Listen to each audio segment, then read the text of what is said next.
Amigas, amigos, ¿cómo están? Bienvenidos nuevamente. Esta es la cuarta temporada del programa Páginas de Nuestra Historia que desarrollamos en una grata colaboración entre UMAG Televisión, del canal de la Universidad de Magallanes, la Universidad Pública, la Universidad del Estado acá en la región, y el Museo Regional de Magallanes, dependiente del Servicio Nacional del Patrimonio. En esta colaboración ya en la cuarta temporada de Páginas de Nuestra Historia.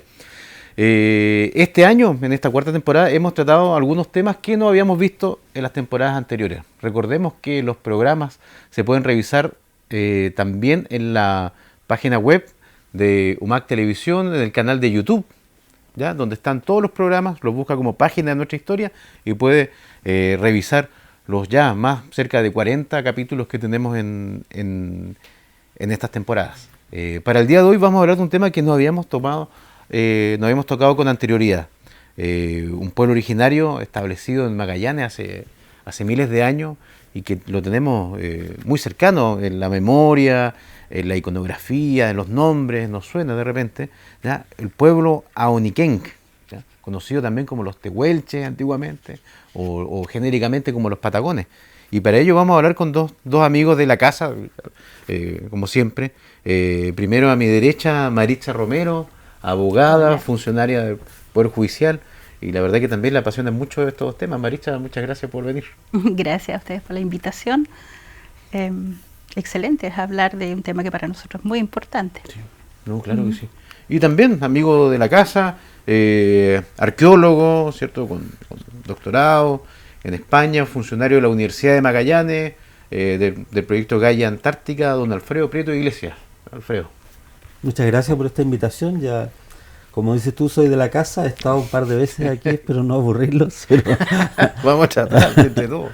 Sí. Sí, no, Alfredo, muchas gracias. Siempre es bueno compartir el conocimiento. Aparte, la idea de democratizar el conocimiento, que la gente en su casa aprenda la televisión y tenga un contenido cultural, un contenido que entregue educación, conocimiento, siempre se agradece. Todo esfuerzo es válido y todos somos parte de ese esfuerzo, así que muy bien.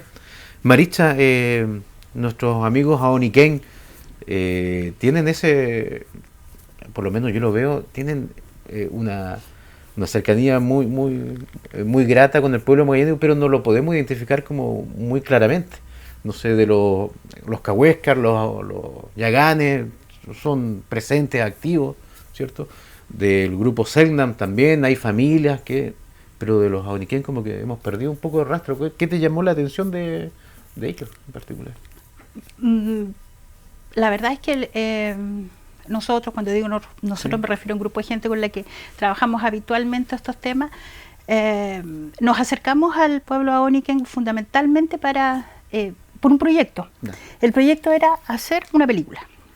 Bien interesante, complicado, costoso, que requería mucho estudio, y desde allí nos acercamos. Yo en lo personal, fundamentalmente, justo por eso, por lo que tú decías, por encontrar en el pueblo Ahoniquenc aquella parte de la identidad magallánica que nosotros podemos reconocer.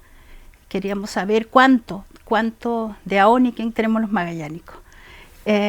Y lo otro que me interesaba mucho, que era bien importante también, era descubrir cuál era el rol de las mujeres del pueblo bueno, tanto en su sociedad como en este encuentro que tuvieron. Bueno, cada uno tiene su opinión, digamos, para mí, terminal, digamos, con el colonizador. Claro. Esos eran como los dos ámbitos que me parecen más interesantes de abordar. Y Alfredo, tú del mundo de la arqueología, me imagino que dentro de las comunidades originarias el pueblo Ahoniquenc es los que más insumos ha entregado a tu área de trabajo, ¿no? ¿No en Patagonia? Sí, bueno, nosotros en general creemos que las identidades culturales conocidas históricamente, como los Ahoniquenc o tehuelches o patagones, como mencionabas, que eran conocidos también, tienen una antigüedad desconocida, ¿no? En el sentido de que no sabemos cuán atrás extendemos la presencia de esa particular identidad cultural, que serían los tehuelches. O sea, en otros términos, no sabemos si aquellos que fueron conocidos históricamente habían sido los primeros habitantes de esta tierra, porque es difícil atribuir mayor antigüedad a los pueblos, como los mismos chilenos no somos anteriores al proceso de la independencia, aunque el día anterior a la independencia, claro. ¿Se entiende? Es como... entonces, en términos arqueológicos, lo que podemos decir es que el territorio que tradicionalmente habitaron los pueblos Aoniken es un territorio antiguamente ocupado o largamente ocupado, ¿no? Miles de años, ¿ya? Pero la historia del pueblo Aoniken en particular es una historia, si tú quieres, arqueológica también. Y por eso es importante hacer la arqueología de estos pueblos que también sufrieron cambios, evoluciones, etcétera, para llegar a aquello que conocimos históricamente. No quiero, porque siempre que cuando hago mis clases o a los guías turísticos trato de enfatizarles esto de que no sabemos cuál es la antigüedad de estas identidades culturales en realidad. Oye, Alfredo, con lo que hablabas de cambio, lo que conocemos en imágenes, lo que hemos leído, lo vemos a caballo, por ejemplo, ¿cierto? Unos jinetes, pero el caballo, claro, es ahí tienes europeo. un ejemplo magnífico. ¿Cómo claro. se puede adaptar a un Claro. tema tan interesante? Por ejemplo, hay Aoniken preecuestres y postecuestres. Sabemos que el caballo llega hacia 1700 a esta zona. Entonces, ¿cómo se vivía antes, ¿no? Bueno, un poco al modo de los Selknam de Tierra del Fuego, eran cazadores de a pie, etcétera, de guanaco, de ñandú. Podemos imaginarnos eso, pero ya ahí tienes un cambio ya importante, ¿no? Oye, Maritza, lo que comentaban anteriormente, siempre hemos tenido esa visión como de libro de educación básica o Icarito, siempre una cultura, o por los pueblos originarios como en general, en Magallanes, como que el hombre casaba a la mujer, siempre haciendo otro tipo de labores, pero una sociedad muy machista. ¿La Aoniken también mantiene esos rasgos característicos o la mujer también tiene un protagonismo importante? A ver, yo creo que, bueno, lo primero que hay que decir que en esto de libro, que tú decías sumamente bien, es que también uno tiene la impresión de que son pueblos que existieron. Sí, claro. No que existen. La primera cosa es esa, porque nosotros tuvimos la suerte de trabajar con la comunidad tehuelche, la de Camusoay, que en este rato es una de las que existen, y de verdad, digamos, eso fue como muy interesante para poder entender un poco más de qué estamos hablando cuando hablamos de los pueblos originarios. Y entender también que es accidental un poco que estén allá, no estén aquí, y que esa sea la comunidad. En términos de la sociedad tehuelche, mira, hice un trabajo particularmente sobre la representación de hombres y mujeres en las fotos, en las ilustraciones, y todo, que nos pueden dar una idea de cómo son, cómo eran, por lo menos a la época no sé, del siglo XIX, que es cuando se hacen estas representaciones mayormente. Lo que se dice es que básicamente tenían una sociedad patriarcal con menos diferencia en los roles asignados a hombres y mujeres dentro de la sociedad que aquellos que tenían los mapuches, que es con quien podemos compararlo, puesto que vivieron juntos y además se relacionaron, ¿sí?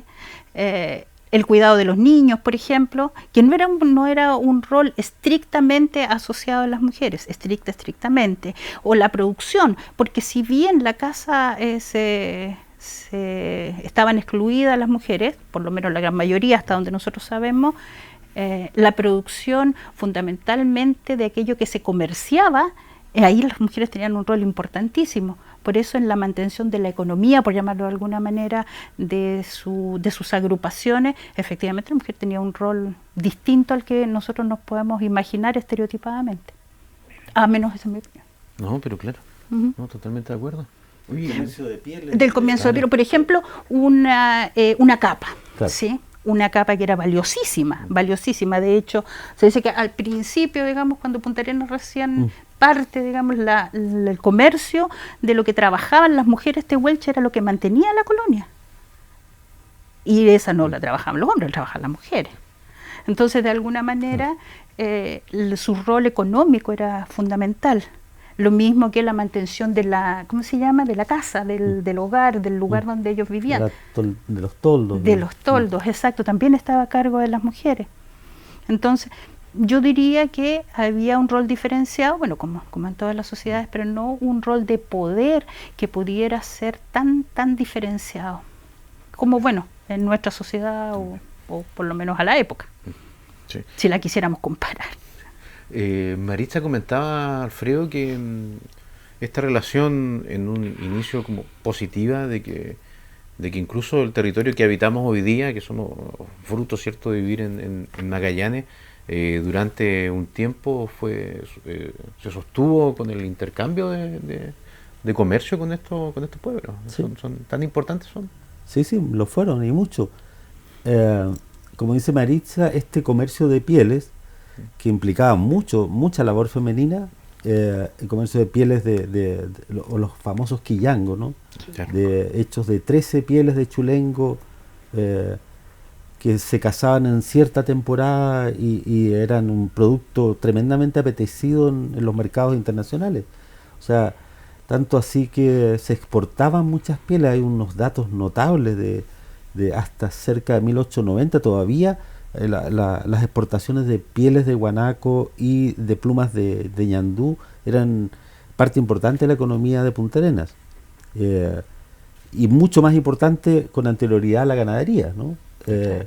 En ese periodo entre la fundación de la ciudad y la aparición de la ganadería como sujeto económico principal va a ser el comercio de pieles, importantísimo con los tehuelches, ¿no? Oye, y Alfredo, sobre el mismo tema de los quillangos, la verdad que nuestro amigo del Museo Salesiano poseen algunos, sí, el Instituto de la Patagonia también, pero son numéricamente bastante contados con los dedos de una mano casi los que existen en el mundo. ¿Dónde están? ¿Qué pasó con ellos? Hay varios en museos del mundo. Ya. En Harvard hay, en el Museo del Hombre en París, hay en un par de museos más, entiendo, en Estados Unidos, hay en Inglaterra, en Alemania, de la colección Chite, pero yo diría serán una veintena en total. Yeah.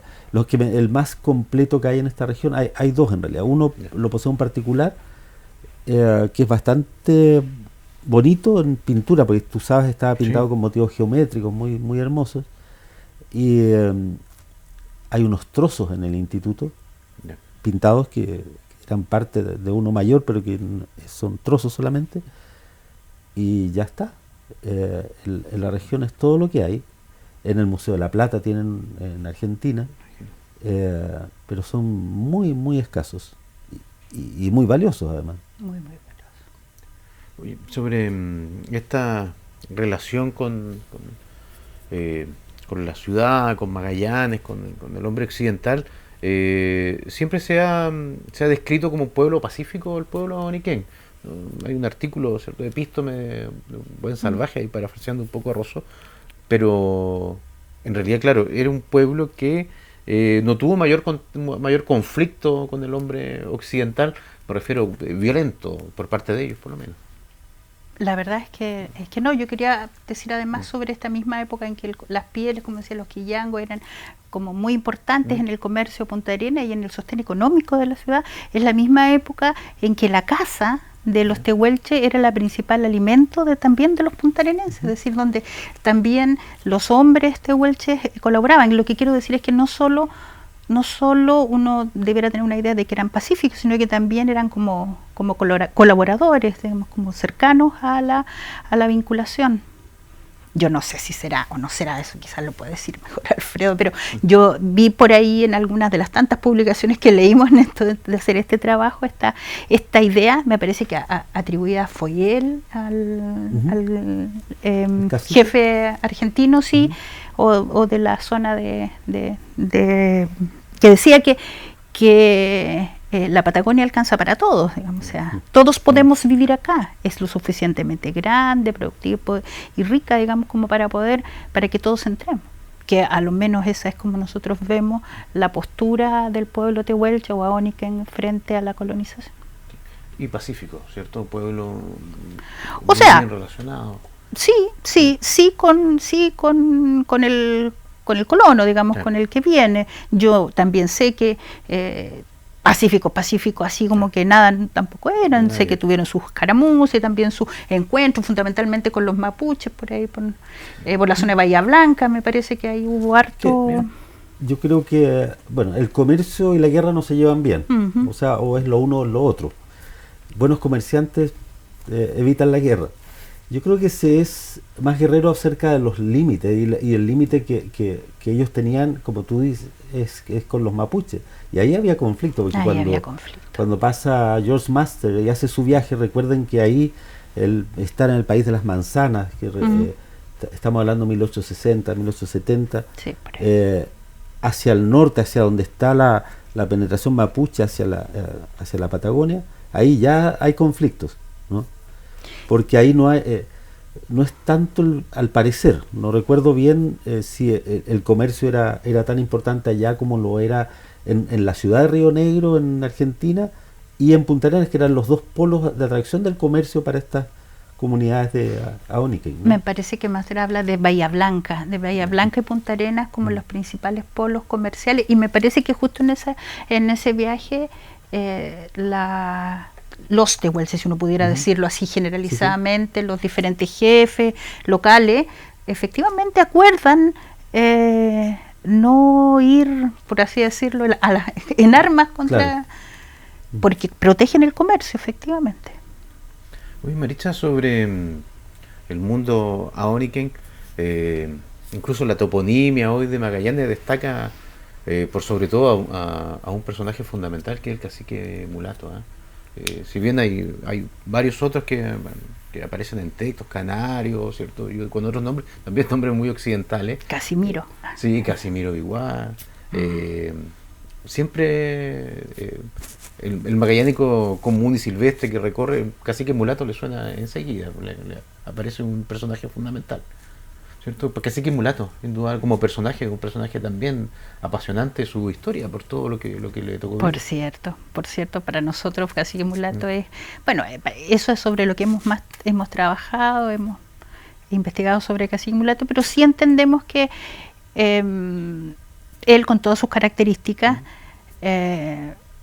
fue, por así decirlo, quien tuvo que vivir más cercanamente este como paso, esa transformación, no sé cómo llamarlo realmente, yo le pregunto porque digamos así que yo soy una experta, pero esta transformación en ser, por así decirlo, los principales habitantes de la Patagonia, quienes recibieron al blanco, quienes la recorrieron y todo, con sus grandes cantidades de animales, caballos que tenían, qué sé yo, su comercio de piel, etcétera, a transformarse después de la llegada de la oveja a esta región en efectivamente los parias, digamos, los desplazados de este tema. Creo que cacique mulato es el que vivió ese proceso.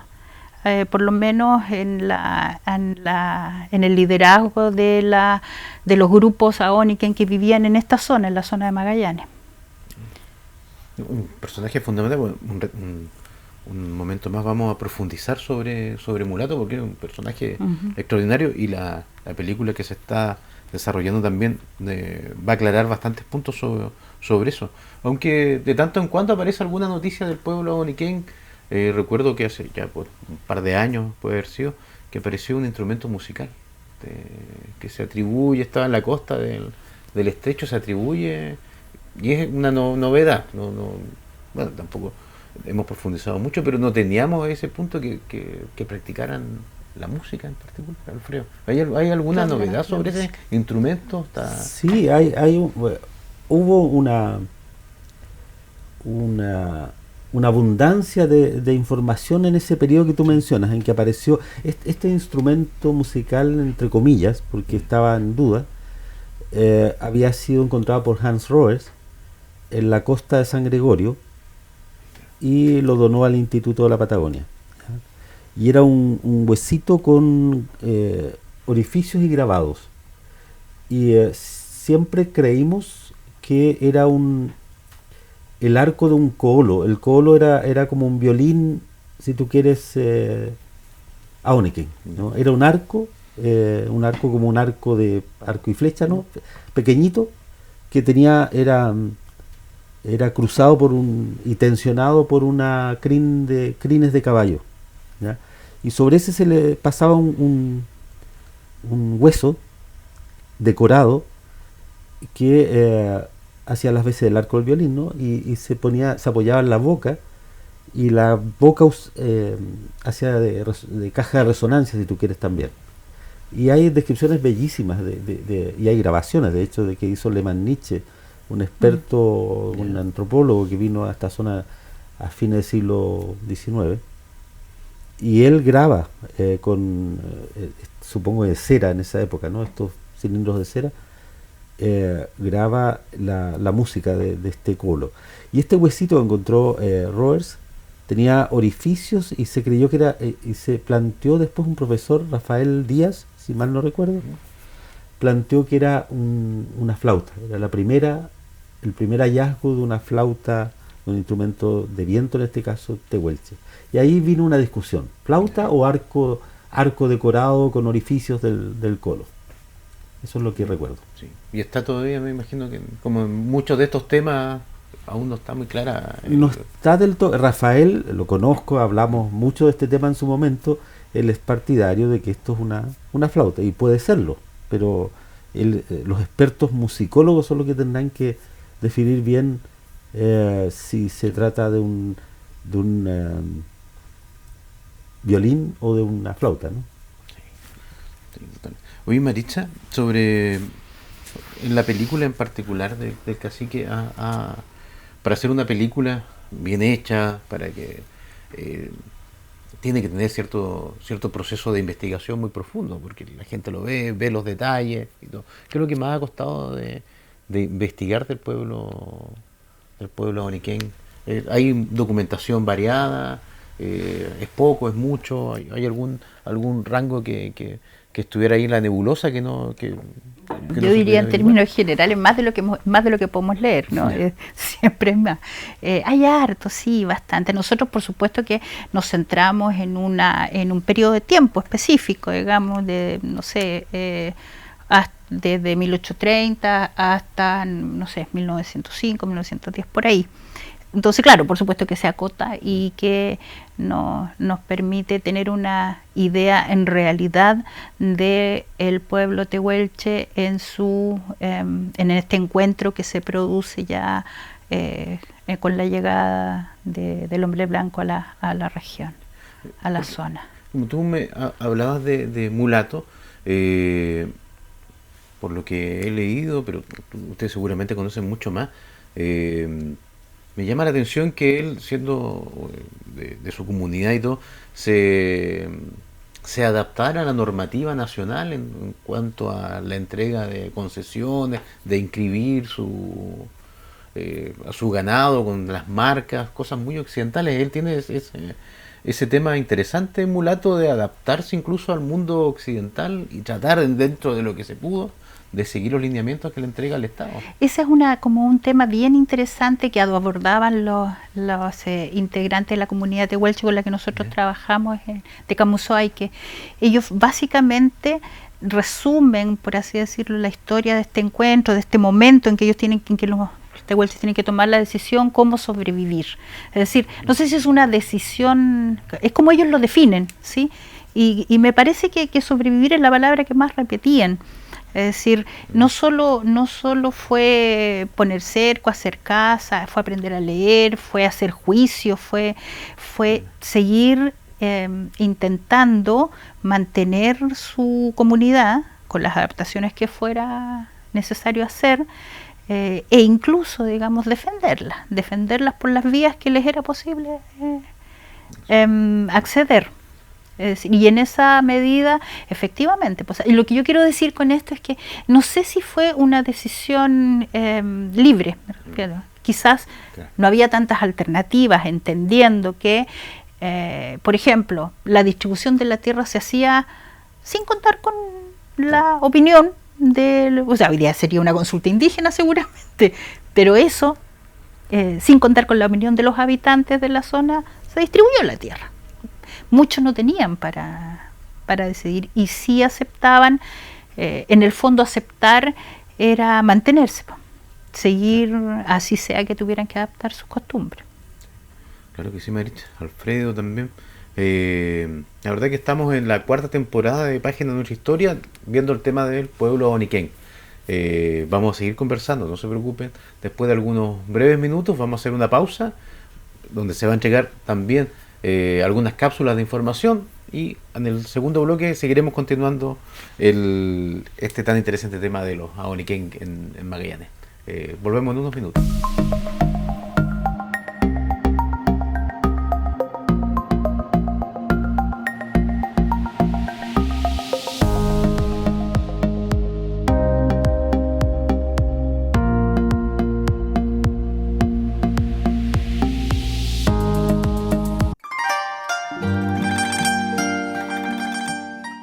Este juego, llamado Mahjong, fue inventado hace más de 2300 años por la antigua civilización china.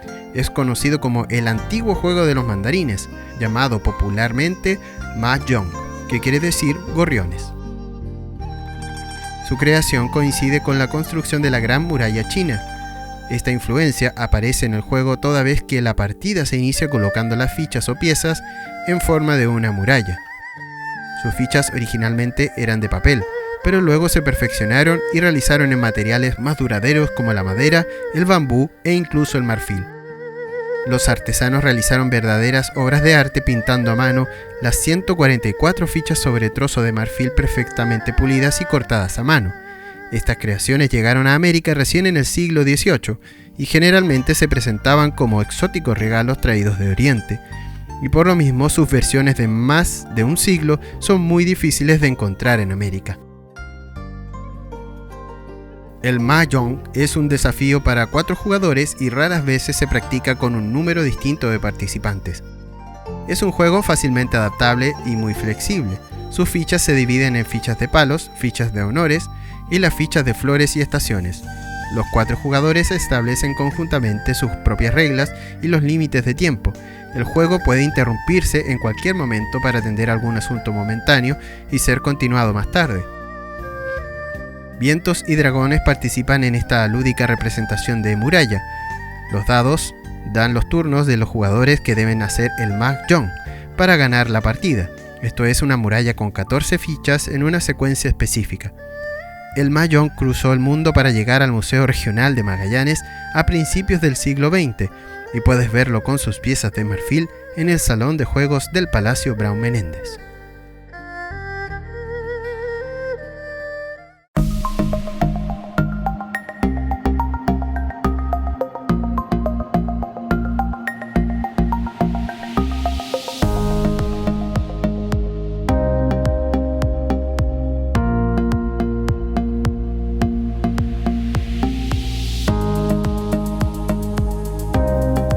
Amigas, amigos, bienvenidos nuevamente. Páginas de Nuestra Historia en esta cuarta temporada.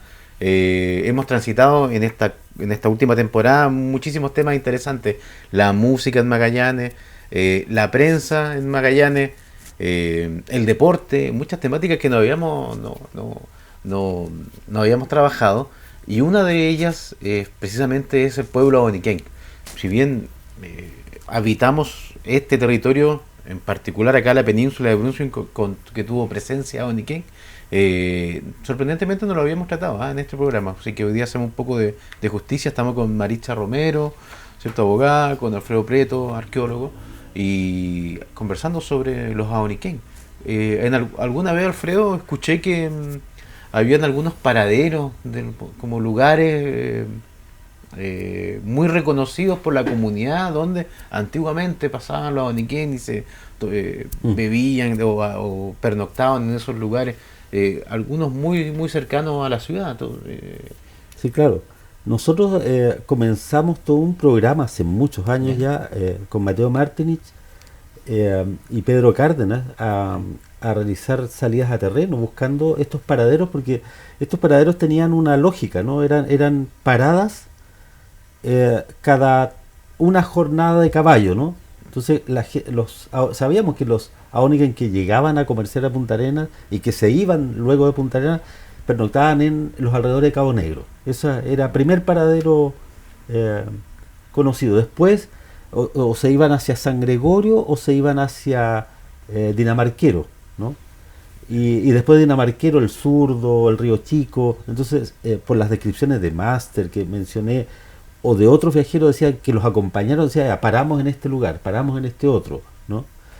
Hay una anécdota que me encanta, que es de Master, creo que va con un guía chileno y le dice a la altura de Dinamarquero, que está al interior de la estancia Avelina actual, por allí, por Pozo de la Reina, etcétera, se meten hacia allá y dice, el guía chileno le dice, estas indias tontas aquí comienzan a cargar leña, le dice a Master, y ellos se dan cuenta que suben después del Valle del Bautismo, que se llama, y llegan a las pampas de Paliaique, el Río Chico, donde no hay una mata, efectivamente, y las indias tontas habían cargado leña porque sabían lo que se venía, y ellos tuvieron que quemar hasta, no sé, unos palos de la carpa para calefaccionarse. Entonces, estos paraderos que me recuerda esta anécdota estaban cada una jornada de caballo, digamos cada 20, 25 kilómetros,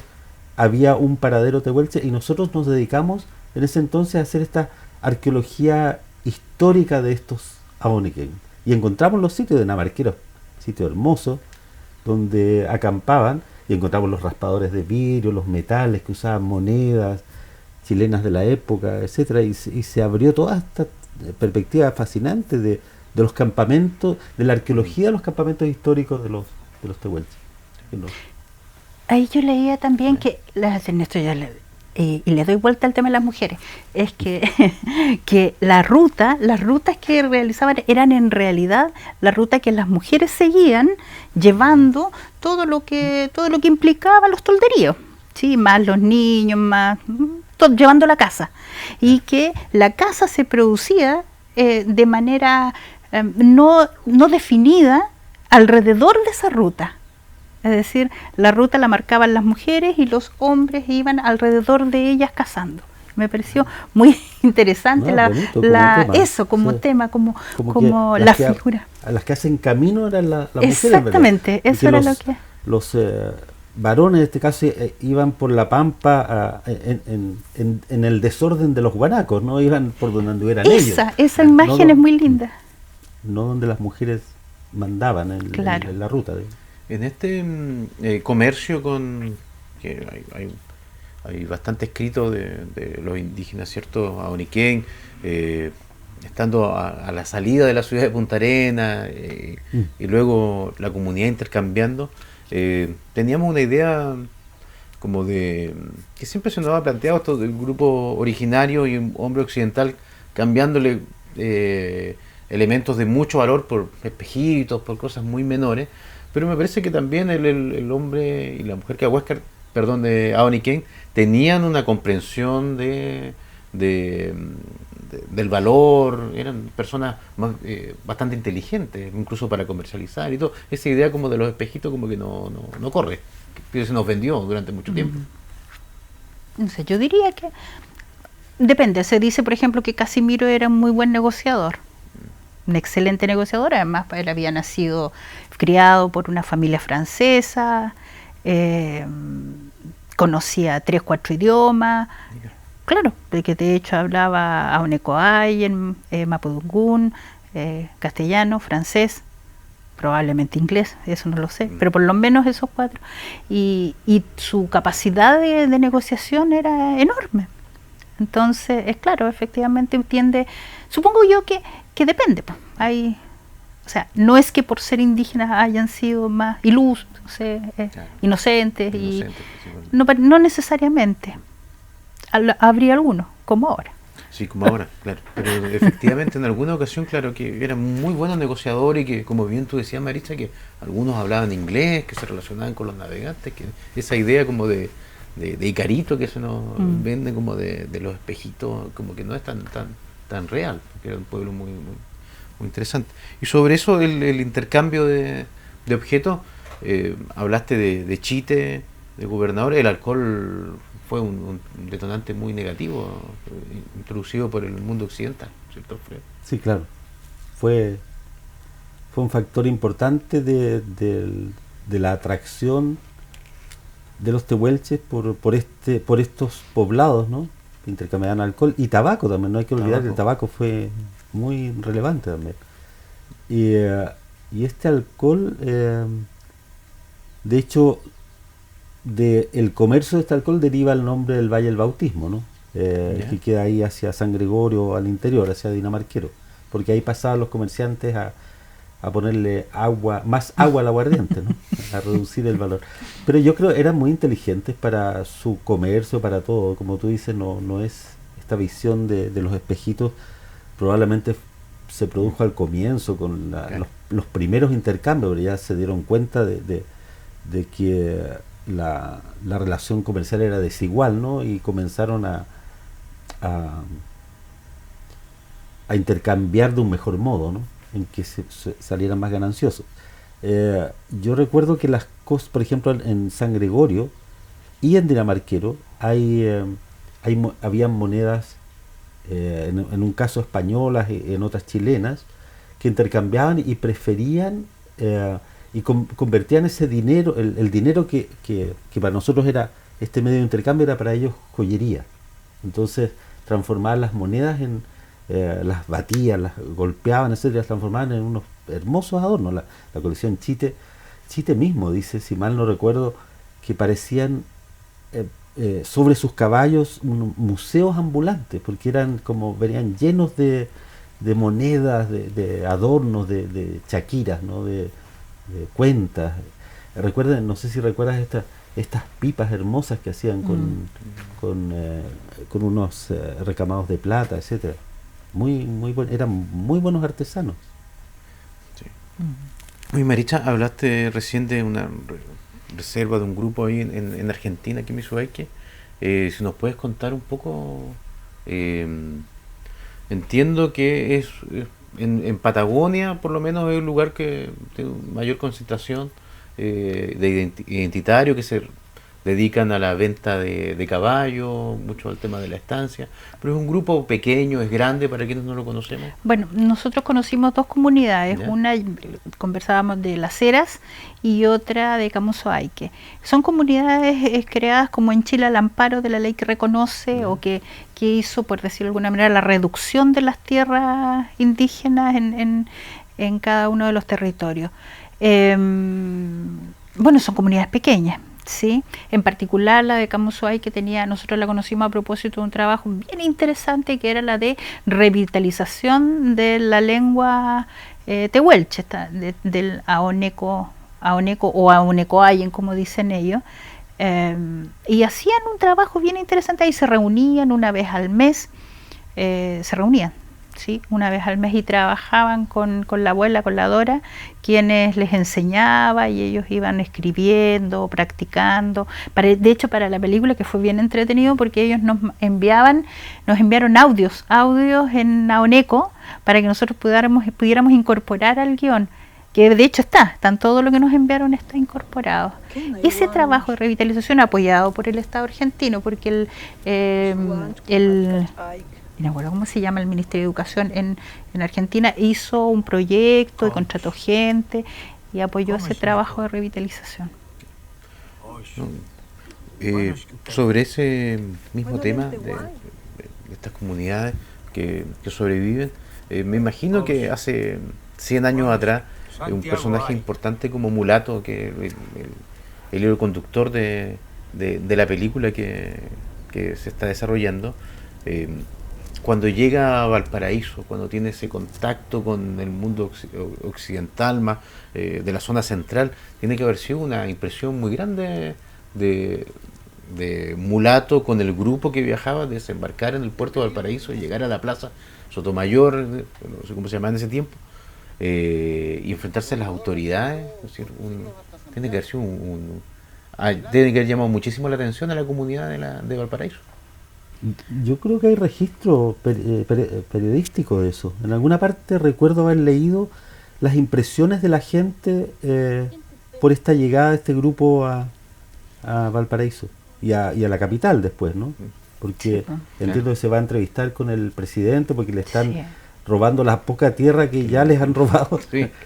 Claro. Entonces es muy dramático ese viaje, es terrible porque al final le cuesta la vida, ¿no? Y por un reclamo judicial va a reclamar por sus tierras. Y sí, recuerdo efectivamente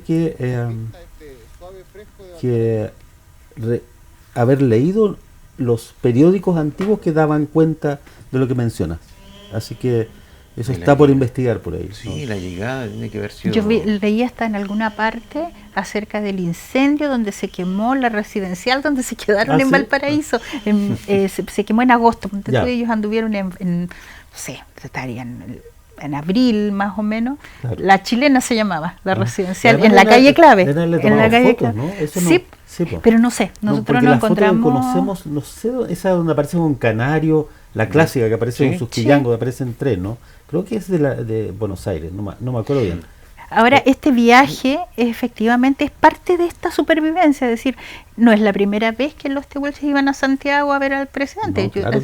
De hecho, Casimiro igual fue, y también iban a Buenos Aires, pero claro, pues de las dos estados. Entonces se intentaron sobrevivir y mantener la cohesión de su grupo, de sus agrupaciones, con todos los mecanismos que pudieron, incluyendo la ley, los subsidios que deberíamos, que es más o menos lo que serían comida, caballos. Sí, exacto.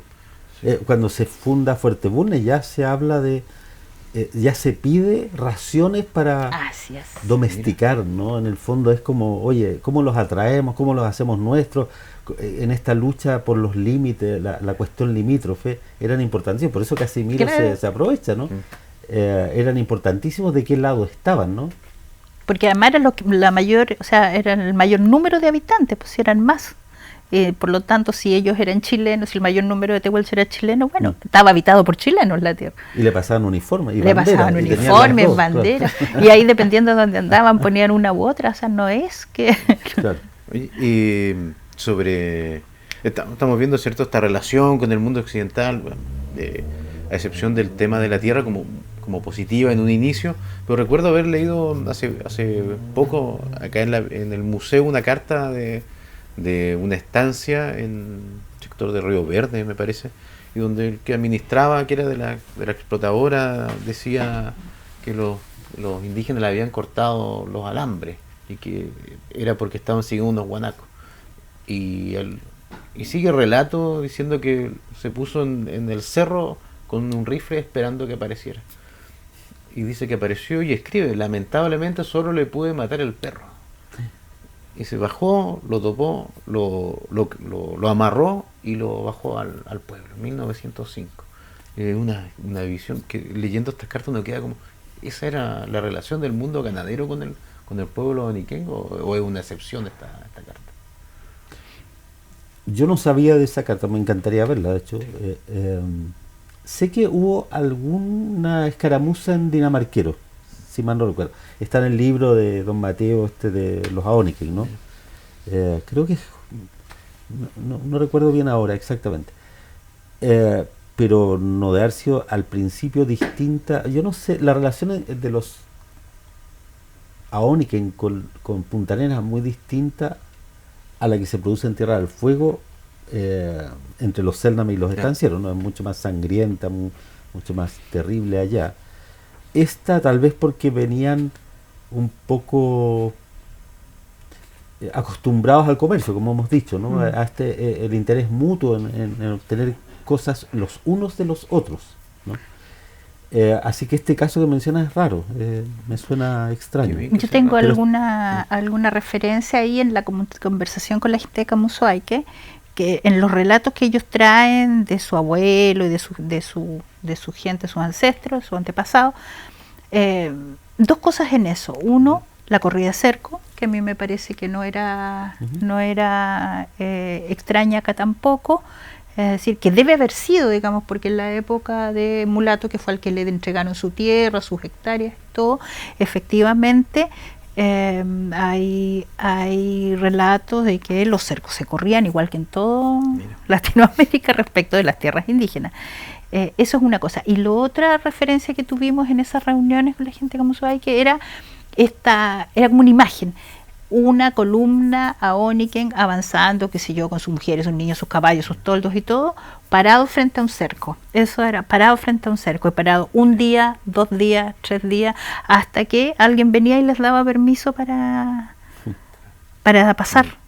Y esta sensación que era efectivamente el cambio, porque viven este cambio desde recorrer, voy a decir libremente, aunque en realidad es sin obstáculos, digamos, la pampa, a ir parando cerco tras cerco. Me creció un cambio muy importante, pues muy impactante. Sí, esa imagen me la entregaron los chicos de Camusoay. Oye, Alfredo, sobre Mulato mismo, un personaje tan importante, sin ser spoiler de la película, pero bueno, Mulato muere en algún momento. La tumba, ¿cómo eran los procesos de entierro? ¿Se enterraban, se colocaban en algún lugar, se dejaban a la intemperie? ¿Cómo era el ritual funerario, si existía o no, de los Oniké? Hay un par de descripciones de Fitzroy en San Gregorio. Ven una tumba de una niña, si mal no recuerdo, que es como una carpa de alta, de ramas y cosas así, y con unos esqueletos de caballo o unas momias de caballo, si tú quieres, como protectores de la tumba. Y dentro de ella, enterrados a cierta profundidad, la persona, digamos, en este caso. Mulato murió en el Surdo, o en las cercanías del Surdo, y el mismo dueño, el señor Davison, cuando nosotros fuimos, nos contaba que se creía que estaban por ahí en las cercanías la tumba de Mulato, pero en esa época ya comienzan, ya no es como en la época de Fitzroy en que se veía la tumba, sino que yo creo que medio la ocultaban porque ya conocían las costumbres de los occidentales, ¿no? De robar o de meterse en sus entierros. Además, ¿no? que Mulato muere enfermo y también había, me imagino, un temor Sí, grande de la peste, ¿no? Entonces básicamente su gente, su familia y toda su gente se fue escapando de la peste hacia el Cañadón, hacia Camusoay, y trasladan llevan la viruela para allá, ¿no? Y se la llevan efectivamente, era viruela, mucha ¿no? gente era viruela. Sí. Sí, era viruela. Entonces yo también creo que eso también debe haber influido. Nosotros leímos los relatos, no sé, de un libro, me parece que era de Jimmy el bandido de la Patagonia, Sí, donde ahí está. parece que él lo relata como en primera persona. Yo fui, lo encontré, que estaba muerto y todo, y no se habla de una tumba en particular. Nosotros lo atribuíamos precisamente a eso, a que él despide a su gente antes de morir para que se vaya su señora o una de sus señoras, digamos, a... Claro. O sea, para la gente que quiera conocer esta historia, porque bueno, lo menciona, el Jimmy es lo mejor, porque esta descripción, o el Patagonia Bravía, ¿no? Patagonia de Bravía. que describen tan bien la vida de los tehuelches, cómo hacían las boleadoras, cómo cazaban, cómo hacían los quillangos que hablaba. Entonces, hay buena literatura. Los asados al palo. Sí, los asados al palo que describen, sí, dicen por ahí. Los asados de picana de yegua.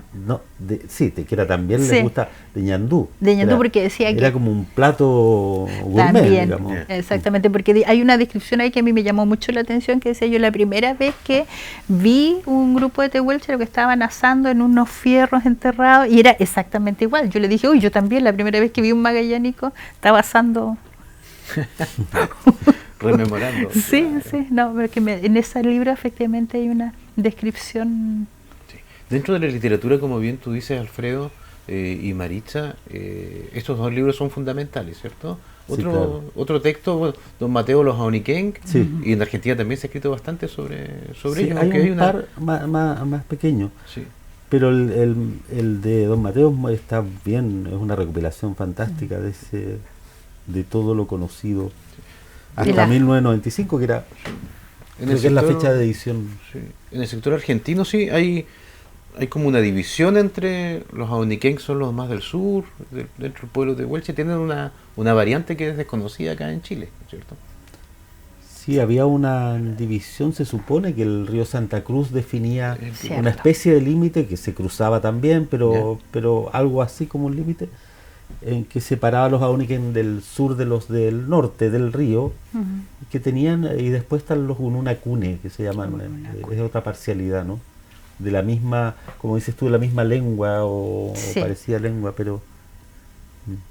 Pero pareciera que siempre respecto de los pueblos originarios se hace una generalización sin perjuicio que cada uno de ellos tiene diferentes grupos al interior que están unidos precisamente por eso, por relaciones comerciales, por lengua y por los vínculos familiares entre ellos.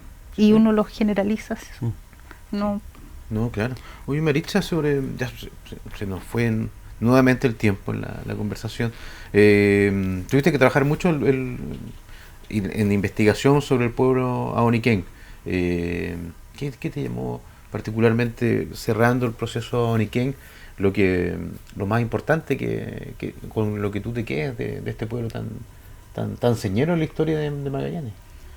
Bueno, lo primero con lo que me quedo es con donde veo en la identidad de la gente, de cómo somos hoy día, veo mucho de lo que leí, ¿sí? O sea, creo que sí,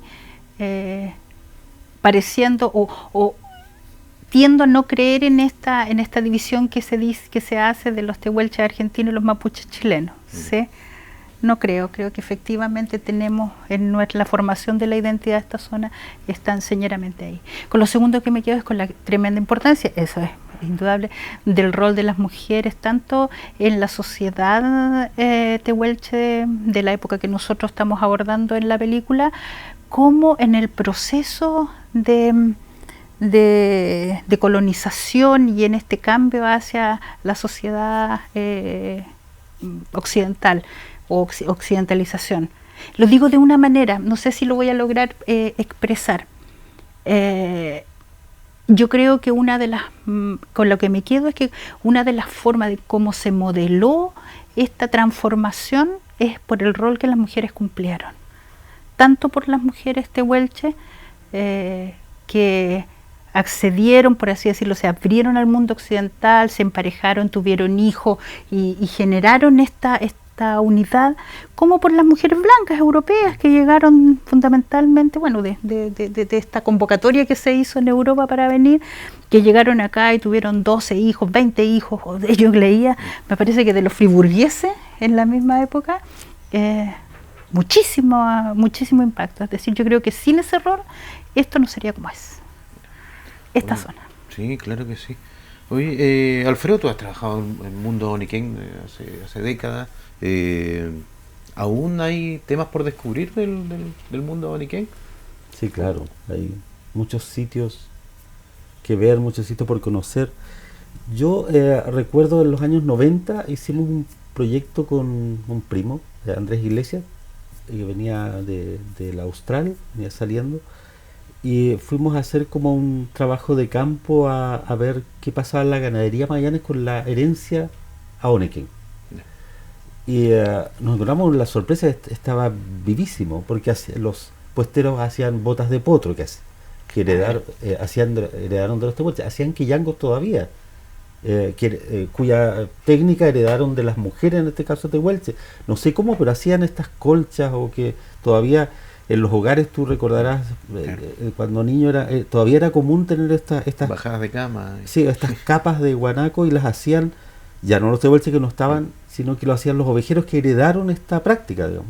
Entonces, había mucho todavía por reconocer en el campo magallánico de herencia tehuelche, y fue una grata sorpresa. Y por otro lado, en la arqueología queda muchísimo seguir esta vertiente de la arqueología histórica, de ver cómo se producían los intercambios, dónde, qué tipo de materialidad incorporaban preferentemente. Sabemos que el metal, el vidrio, etcétera, son todas cuestiones que se han ido desarrollando y se pueden desarrollar todavía con mayor fuerza, ¿no? Recuerda que finalmente, que nosotros, hablando de mulato, encontramos el último campamento del cacique mulato en el Valle del Surdo. Entonces hacer la arqueología, que nosotros lo reconocimos, estuvimos ahí, encontramos algunas de las piezas, pero no se ha hecho la arqueología del lugar, no se ha excavado en propiedad, no. Entonces, si tú me preguntas, queda mucho por hacer todavía. Muy bien. Sí, amigas, amigos, bueno, primero agradecer a Maritza, a Alfredo, como siempre, su generosidad en compartir su conocimiento sobre este pueblo tan nuestro, y que la verdad que ahora está llegando a ustedes a través de la televisión. Próximamente llegará en película, ahora en este programa cultural, así que todo es un aporte para reconocer a nuestras comunidades originarias, así que muchas gracias por su participación, por su tiempo, muchas gracias. Y ustedes, amigas y amigos, invitarlos para seguir viendo UMAC Televisión a través de su amplia parrilla programática el día de hoy, y seguir también los programas de las 4 temporadas de Páginas de Nuestra Historia, revisarlos en internet y seguir aprendiendo un poquito con los temas que les vamos entregando. Así que bueno, muchas gracias por acompañarnos hoy día y muchas gracias. Gracias. Gracias a usted.